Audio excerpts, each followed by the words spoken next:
kana kudai so kushandisa kudai so kudai ndogona kubuda ndichitese ndobuda mune zvakanaka nekuti kana zvakudzoka zvakadaro handi tonepinda une mutakanyika muone but zvese hapana zvichakwanisa kuita sei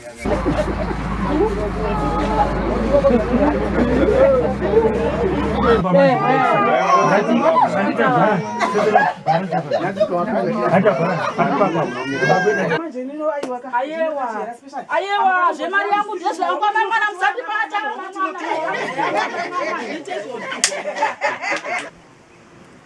akandokana ndichibvunza kanotosara tachida kutotanga tadzanya basa seniki vati yaita sei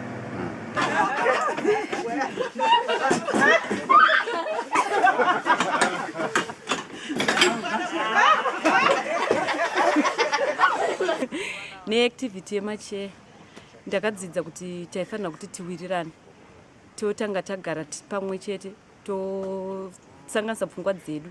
We went to the community first time at Woodlands.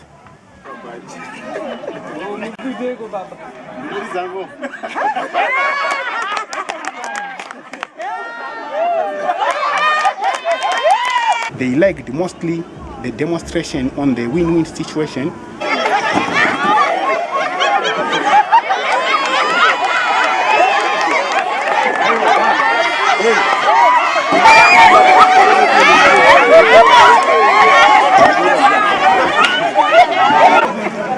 Manzi mudi tuna chanjika dasi kwa manzi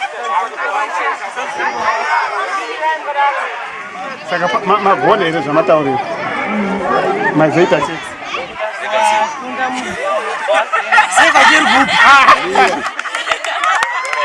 we had a very good impact on that day. Second day was at SOS playing fields where we attracted quite a number of football teams, men and ladies.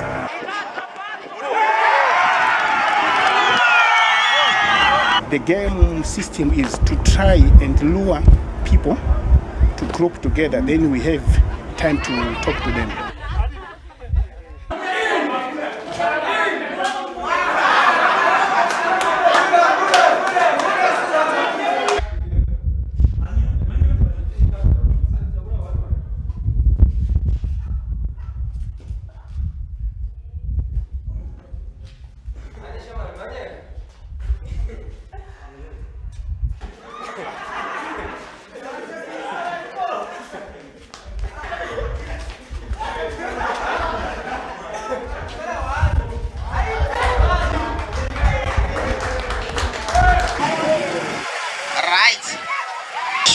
Manana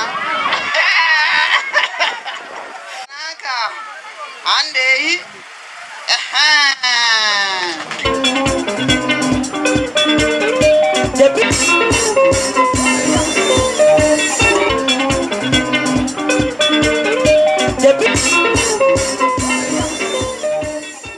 People liked our demonstrations and people were very attentive and they enjoyed.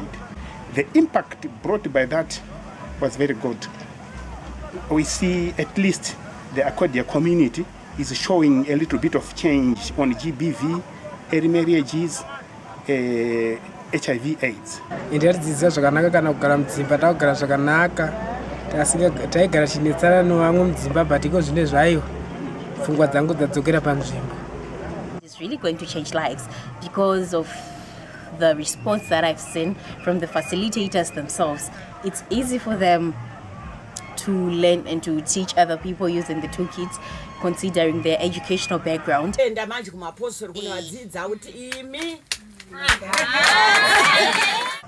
Some people actually say that they are now changed people because of the toolkit. It has helped them. Since it caught them in the heart, they were going to implement. I'm really excited about opportunities that this program, the Bridges program, is bringing to Bindura South community. This is a very good thing that we have that is going to change us as individuals, and as well as our communities are going to change for the better.